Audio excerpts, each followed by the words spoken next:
Yes, good morning, dear viewers of Gaza Media, and welcome to this short segment of The Voice. And this morning, I will be presenting to you an app that has been built by one of the software engineer by name Mr. Elvis Chabezon, who is also the CEO of the Family Book or the Family History Book. I think many people have known him. He has been building a lot of software, doing a lot of community work.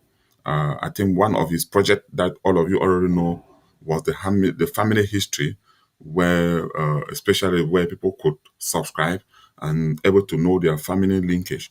But he has also been working again on another app, which is basically being used for things like election in meetings, where you can vote the executive or make decision or any kind of decision that you want to take place in a meeting or in an organization.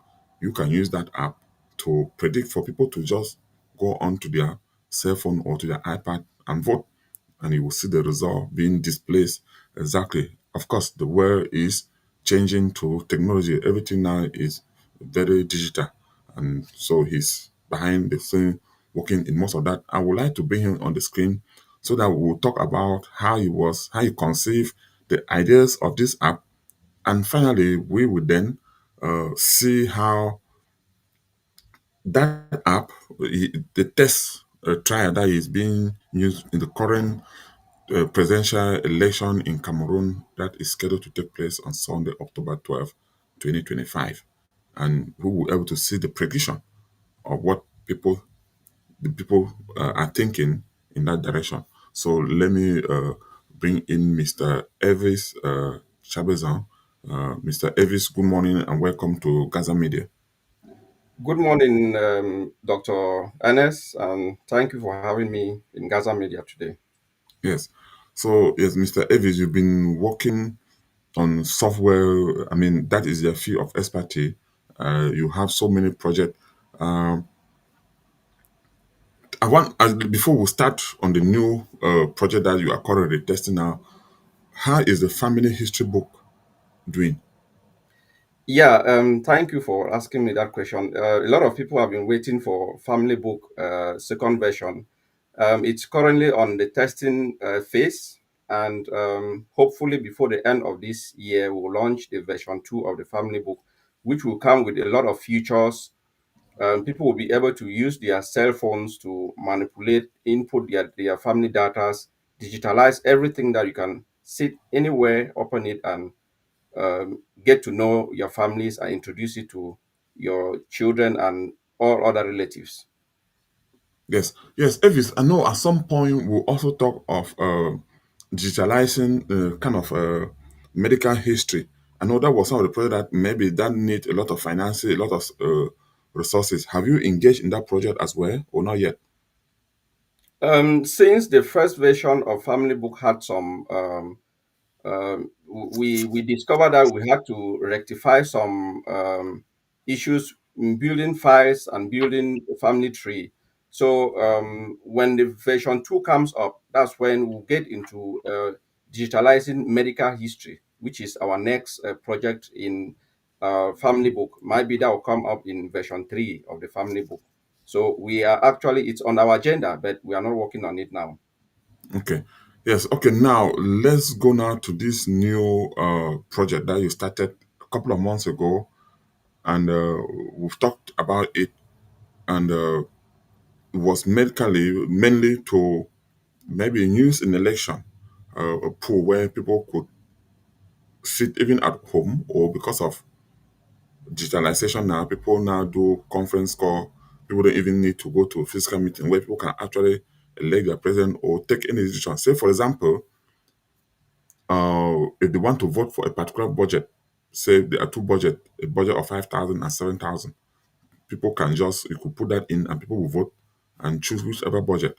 So I want you to give us a little bit of idea on how you conceive this idea of building this particular app. Yeah, thank you, Dr. Ernest. As you earlier said, I am so much engaged in community activities, and one of my issues is, or what people usually call me for help, is to program their elections, especially using WhatsApp forums. WhatsApp has polls that you can use in voting or taking decisions within a community that are all in that forum. So this has been going on for a while, and I see a lot of difficulties in people voting.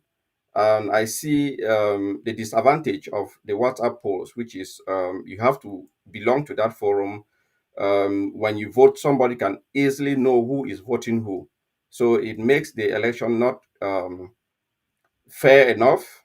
People tend to vote just because they want to influence a particular candidate because they are known. So, with these difficulties and the polls, anybody within the administrative level in the forum can easily delete the polls. So, it's not sustainable, and it has a lot of disadvantages. The polls ends and it doesn't end, so anybody can vote at any time. So with all these features that are discovered that it's lacking in the WhatsApp polls, I said no, it's better I dive in and do something that would assist us in taking good decisions.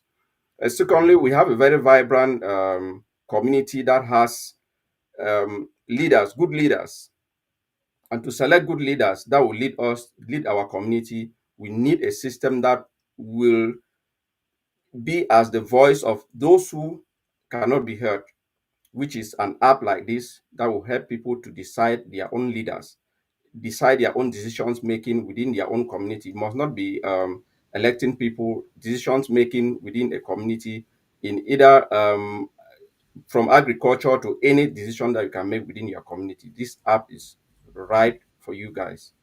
Thank Yes, you. and I think we point out something.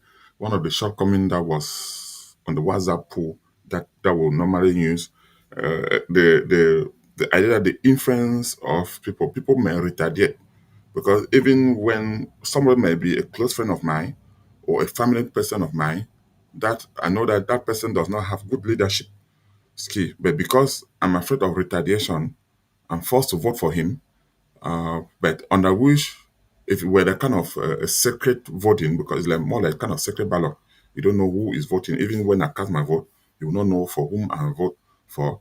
I think that's one of I think that's one of the advantages in community setting. When you were building this app, do you encounter some of the challenges, some of the things that you think that might be at the kind of shortcoming? Because these are kind of online data. How do you uh, ensure that one person is voting or is not votable multiple times, for example?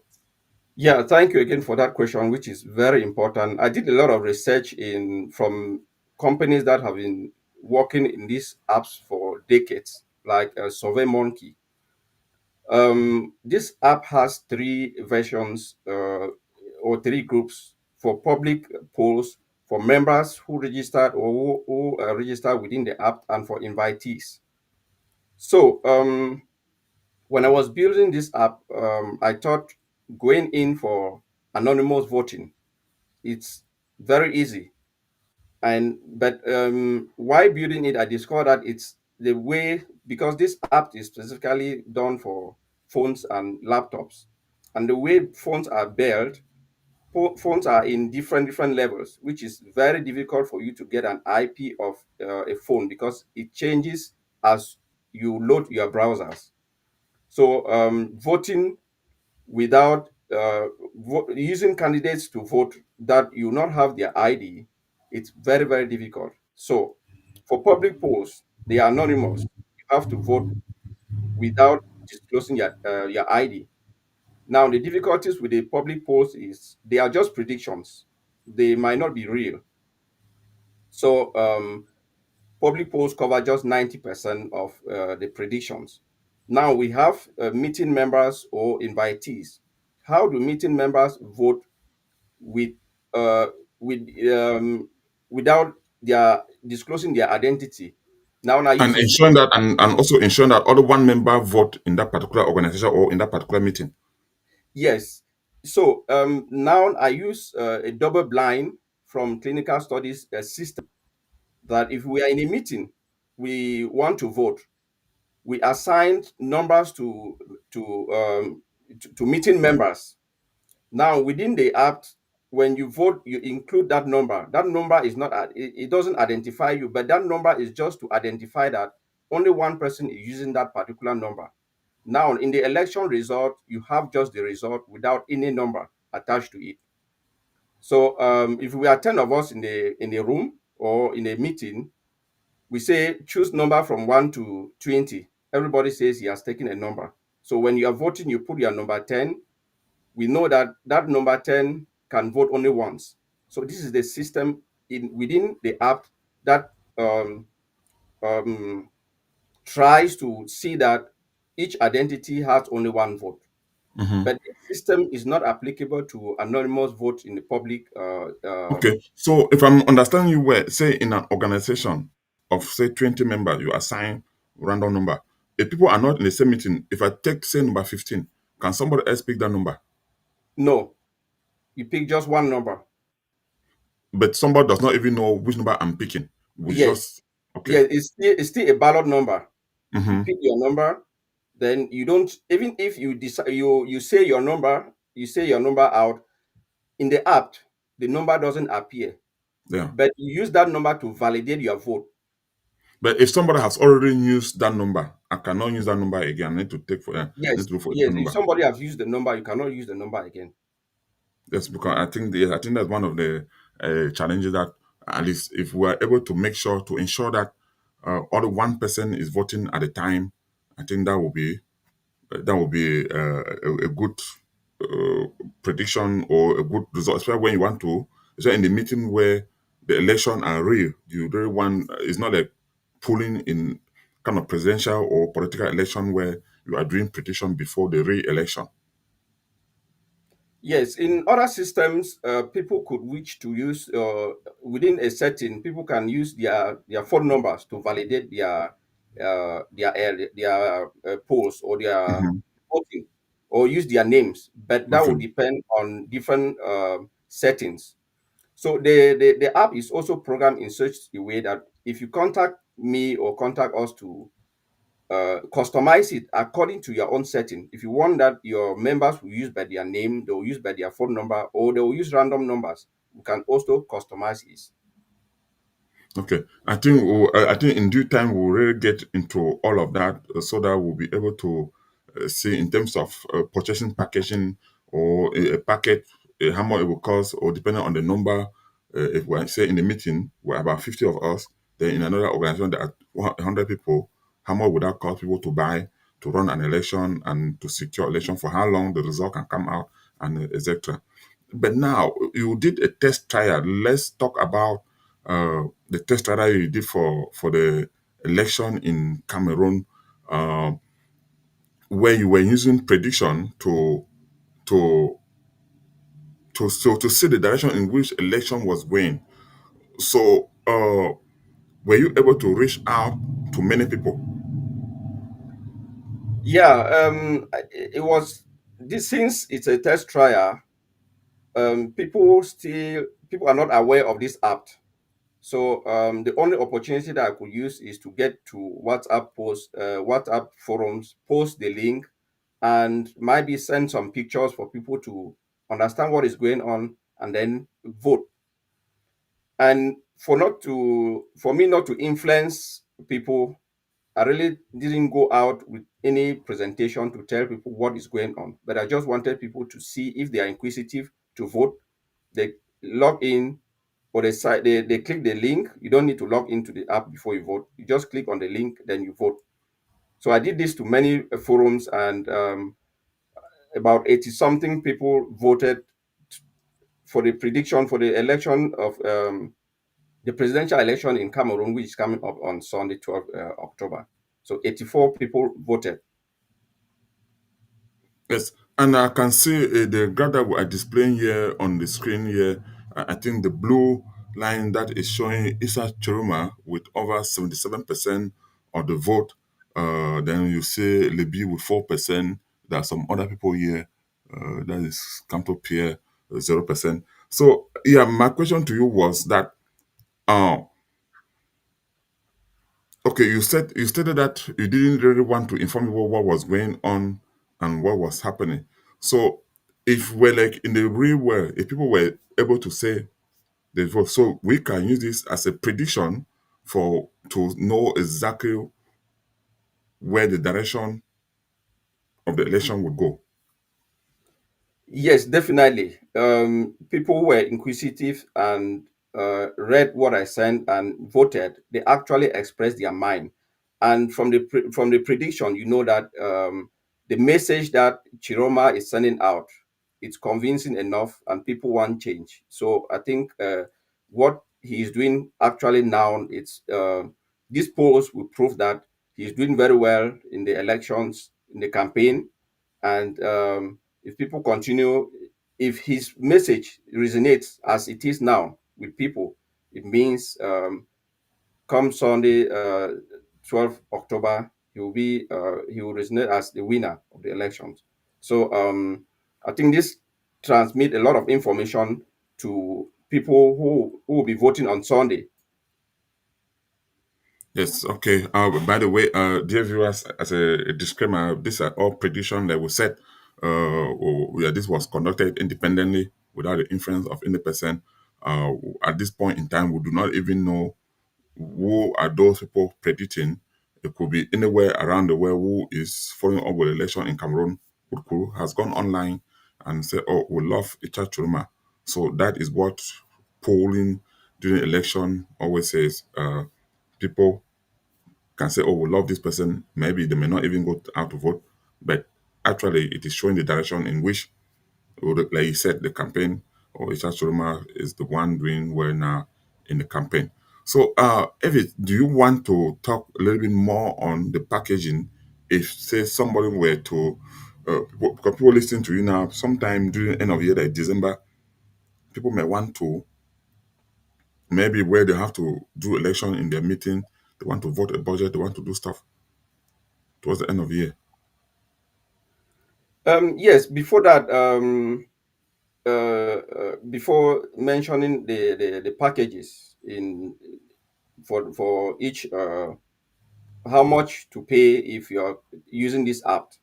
The first polls that we ran was deciding, or was a test, a common question that will say who is the most important person in the society, and I give a list of professions, and the profession of a farmer was came first as the most important profession in the society, and this resonates also on the importance of food and what it means with us. Before the package, I would just like to give a rundown how this app is being made. This app has different features for choosing or for planning an election or polls or for any voting. It has the possibility to put pictures for each option. It has the possibility to set end date when the polls will end and the time. He has the possibility to choose if these polls should be public or should be private. And at the end of publishing the polls, you have a link to share it, or you have this QR code that you scan with your phone and share it in WhatsApp forum, or you send it as a message directly to somebody. It makes it very easy for people to get access to this app, or when they are going for votes, they easily click on their phone and share the link and they can vote. So these are some of the features that comes with this app. For the package, we it's definitely we have a page that says how the platform works and the prices. So in these prices, you have the package, how much it costs for a pool of not more than 50 people for 1 month is €5. So if you pay €5, you can use it for polls that participation is up to 50 people, and you can use the polls as many as possible. Because in election, if you want to vote for a president, you create a poll just for the post of a president, a vice president, and so on. So you can use these polls. If you pay €5, you can use these polls for 1 month and create as many polls as possible. So the package increases with the numbers of participants. And you say method of payment, is it like if people live in the US, I believe they can also pay by their credit card worldwide. Yes, the official payment method is PayPal, but Hmm. you can also pay through your credit card. That will channel it to our PayPal account. Okay. Yeah. Elvis, I want to thank you so much. I think this is something that maybe many folk will be utilizing as we begin to uh, move towards technology, uh, especially in the digital world, where every time, every now and then, things are coming up. I remember around 2017, 2018, when we started Zoom, people did not even know what it was, but now it has dominated even WhatsApp too. At any one time, a new app is coming out. I want to thank you so much for all the community work, and you're using your engineering skill to maybe bring some of this technology closer to the BLM community. Yeah, one word. This app is also programmed in such a way that when you set a date, the post ending date Hmm. on that time, once the post end, a link dropped down with a download link that you can download the post, the result of the post, like what you just showed. I have a download of that post that just ended, so you Okay. can download it and you saved it in your files so that meetings or organizations they can always have the result of their polls filed in their put in their in their files for Hmm. keep, yeah, to keep history. So these are one of some of the facilities that this app has. Okay. Yeah. Thank you again. I think we'll continue to exploit this and maybe continue to educate our people on how to use them, especially in meeting. Especially sometime when there's election, there's sometimes there are confusion in meeting. Oh, how do we do this? If everybody is able to have a cell phone, that's something that they can utilize. You're talking about €5, maybe $8. That's very little amount to use. So I think this is something that the community would explore. Like I said, maybe we'll organize another presentation another time where you might be able to maybe use a different platform to really break down some of the link, show us exactly step by step how to sign up, how to do it, stuff like that. Yeah. Yeah. Okay. Thank you so much. Yeah. Dear viewers, like we said, election in Cameroon is on Sunday, the 12th of October. That means this coming weekend. Please go out and vote. I'm not sitting here campaigning that you should either go and vote for this party or that party, but it is important for you to go and exercise your citizenship right, the right to vote, especially those that in Cameroon, that if you're eligible to vote, you are at the age that is at the age, I think it's 18 and above or 21. If you're eligible to vote, go out and vote. Do not stay home and boycott. Go and exercise your legitimate right to vote. And more also, sometimes all this election, they use those data to predict the population or to estimate the population. And of course, development will always follow where the population is. Regardless of which party you vote, the data are there. It will show that these numbers of people voted from this area. That is how, even if projects are not coming from the government, they are coming from non-NGO, from non-governmental organization, they may also look at those data to say, hey, if we're sending a project in this area, there are people there. So I urge all of you to go. Until then, I'll see you next time, and bye-bye for now.